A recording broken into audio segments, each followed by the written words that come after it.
지난 회 정리부터 잠깐 하고 갈게요. 비비가 결국 팔척귀에게 야광기를 빼앗기고 소멸됐습니다. 말 그대로 흔적조차 없이 사라진 거예요. 그 장면 진짜 뭉클했죠. 강철 품에 안긴 채로 형님을 지키고 싶었을 뿐이라는 말만 남기고 그대로 비처럼 사라졌습니다. 그 사이 여리에게는 충격적인 정체가 밝혀졌고요. 왕족의 피가 흐른다. 거기다 신의 기운까지 깃들었다고요? 그녀의 등에 떠오른 문양이 팔척귀를 봉인할 수 있는 천신결계의 열쇠였던 겁니다. 한편 광안문집이 열리면서 100년 전 진실도 드러났죠. 연종대왕이 용담골을 역병 핑계로 통째로 불태웠고 그날 억울하게 죽은 수많은 원혼들이 모여 만들어진 게 팔척귀였던 거예요. 즉 팔척귀는 누군가의 원한이 아니라 왕가의 죄가 만들어낸 집단적 복수의 결정체였던 거죠. 그리고 이제 강철은 야광주 없이도 다시 이무기의 힘을 깨우고 여리는 봉인자의 운명을 받아들입니다. 둘은 각자의 방식으로 팔척귀와 이왕의 죄를 끝내기 위한 싸움에 나서게 되는 거죠. 자, 그럼 이제 본격적으로 13화에서 밝혀진 팔척귀의 진짜 정체에 대해 이야기해볼까요?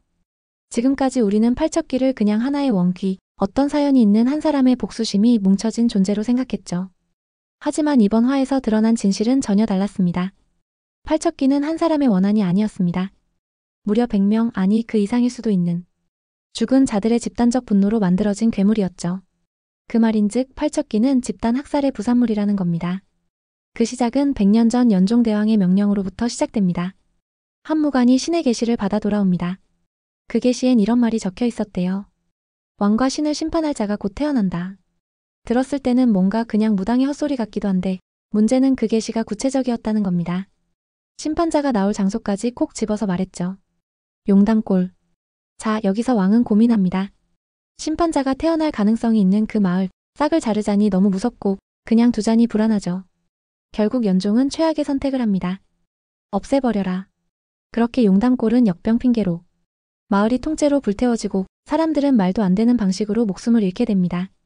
그리고 그날 불길 속에서 수많은 이들의 혼령이 뒤엉켜 팔척귀라는 괴물이 탄생합니다. 이름도 얼굴도 원래 성격도 없어요. 그저 수많은 원한과 복수심이 하나의 형상으로 엉킨 존재. 팔척귀가 왜 그렇게 복잡하고 왜 항상 고통과 분노에 미쳐 있었는지 이제야 이해가 되죠. 그는 그냥 죽은 사람이 귀신이 된 존재가 아니라 사람들이 잊어버린 죄와 기억 자체였던 거예요. 그리고 중요한 건요. 이 사건을 알고 있었던 사람들이 꽤 많았다는 겁니다. 그중 대표적인 인물이 최길상, 지금 최원우의 고조부죠. 그는 용담골 학살 현장을 직접 봤습니다. 하지만 침묵했죠.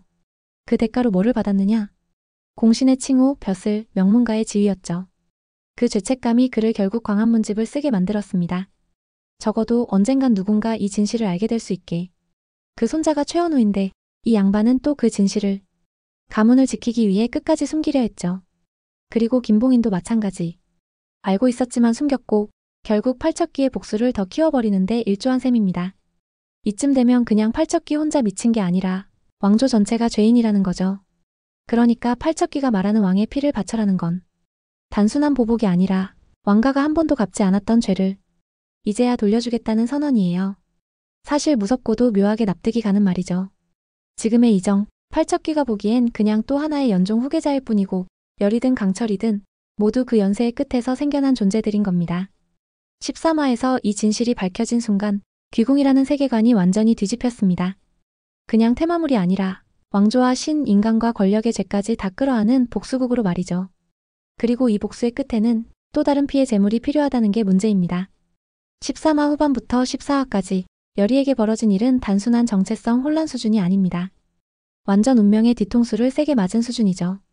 갑자기 등에 붉은 문양이 떠오르고 팔척귀가 대놓고 여리에게 이렇게 말하죠. 다음 제물은 너다. 너는 왕과 신의 피를 함께 지닌 자. 넌 날 봉인할 수 있어. 그래서 넌 더 위험해. 이쯤 되면 시청자는 물론이고 여리 본인도 머리가 하얘집니다. 이건 그냥 여주각성 이벤트가 아니라 귀궁 세계관 전체를 흔드는 핵심 설정이에요. 자, 그럼 여리가 왜 중요한 인물인지 좀 정리해보죠. 일단 이정이 드디어 입을 엽니다. 너의 어머니는 내 고모였다. 여리는 왕족이었던 겁니다. 근데 왜 평범한 시골에서 자랐느냐? 혼의 자식으로 태어나 권력 투쟁에서 벗어나게 하려고 아예 출생 자체를 숨겼던 거죠. 그러니까 여리는 왕의 피를 이어받은 자. 근데 여기서 끝이 아닙니다. 문제는 그녀의 아버지. 정확히 밝혀지진 않았지만 드라마가 계속 암시해온 바에 따르면 그는 단순한 인간이 아니라 신의 대리자 혹은 신의 후손일 가능성이 크죠.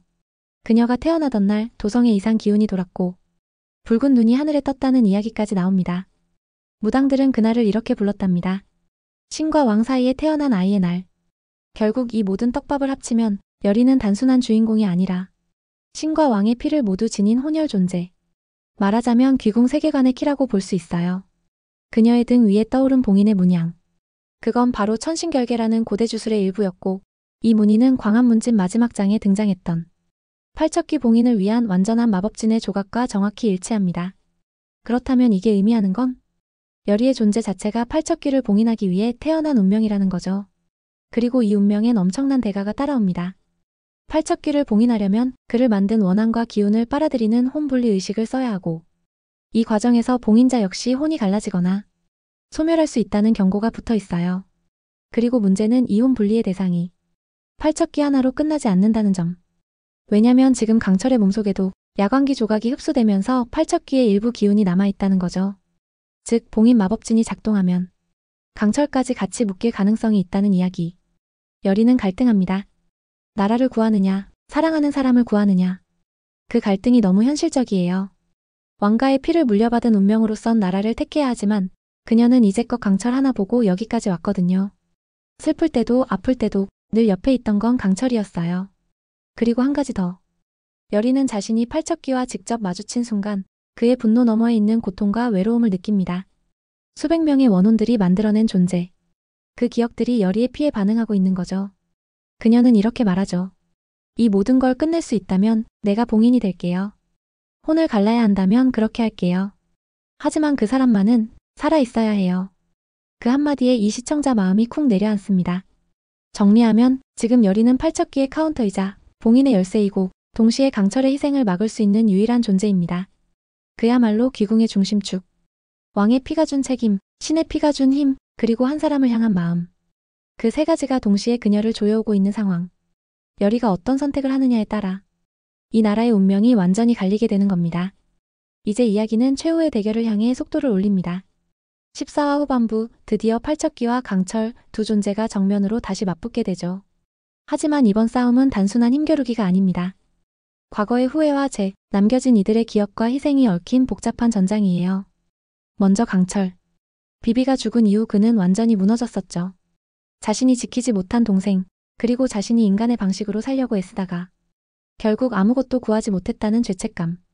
게다가 야광주까지 빼앗기고 나선 이무기로서의 힘조차 거의 남아있지 않은 상태였습니다. 그런데 여기서 반전이 하나 생깁니다. 비비가 죽던 그 순간 그의 몸 안으로 야광기의 조각이 남아 들어왔다는 것. 이게 단순히 기운의 잔해가 아니라 비비의 의지, 그가 끝까지 형님을 지키고 싶다는 그 마음이 형체 없이 남아 강철 안에서 깨어났다는 설정이에요. 이 장면 진짜 찡합니다. 그 조각이 다시 강철의 이무기 기운과 결합되면서 야광주 없이도 이무기의 완전한 각성이 가능해진 거죠. 이전까지 강철은 신이지만 스스로를 인간처럼 살아가려 했던 존재였어요. 사람의 방식으로 사랑하고 사람처럼 지켜내려고 했고 그래서 비비에게도 여리에게도 늘 감정을 절제하는 방식으로 다가갔던 인물이죠. 하지만 이젠 달라졌습니다.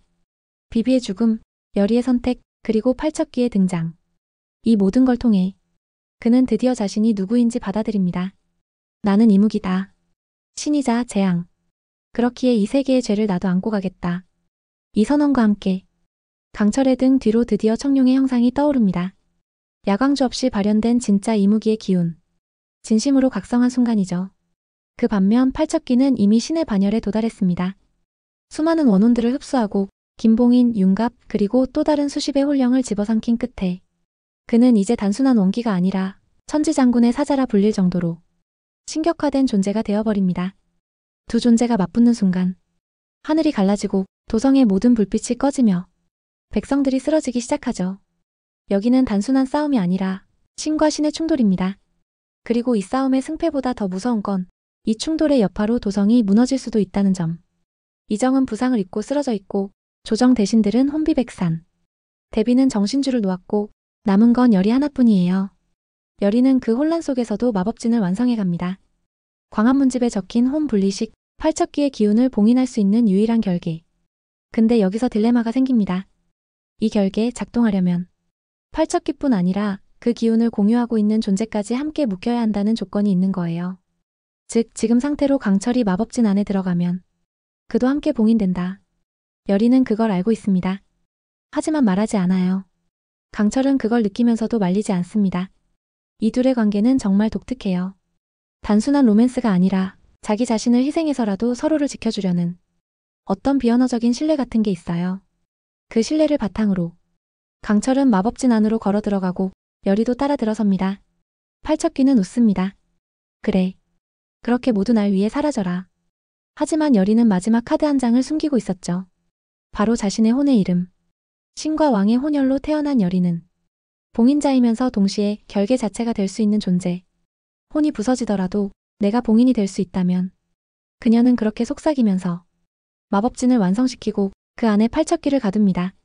청룡의 형상을 한 강철이 마지막 일격을 날리는 장면. 그 장면에서 14화는 그대로 멈춰요. 이번 13, 14화 뇌피셜 리뷰 어떠셨나요? 왕이 만든 죄가 100년을 돌아 원혼이 되고 그 죄를 끊기 위해 태어난 혼혈의 아이, 그리고 모든 걸 걸고 싸우는 이무기까지. 이제 귀궁은 단순한 테마 드라마가 아닙니다. 왕조의 몰락, 신과 인간의 경계, 그리고 사랑과 죄의 순환까지 품어낸 거대한 서사로 진화하고 있어요. 여리의 선택은 나라를 위한 희생일까요? 아니면 사랑을 지키기 위한 마지막 발악일까요? 그리고 강철은 정말 봉인될 운명을 피할 수 있을까요? 비비가 남긴 마지막 조각이 과연 끝까지 강철을 지켜줄 수 있을지. 이게 진짜 궁금합니다. 팔척귀가 사라지면 모든 게 끝날까요? 아니면 이 왕조의 또 다른 어둠이 기다리고 있을까요? 15화는 정말 한 치 앞도 예측할 수 없는 전개가 될 것 같습니다. 이번 회차는 단순한 떡밥 회수가 아니라 귀궁 세계관 전체의 정체성을 뒤흔드는 회차였어요. 이 영상이 흥미로우셨다면 좋아요, 구독, 알림 설정은 물론이고 여러분만의 뇌피셜도 댓글로 마음껏 풀어주세요.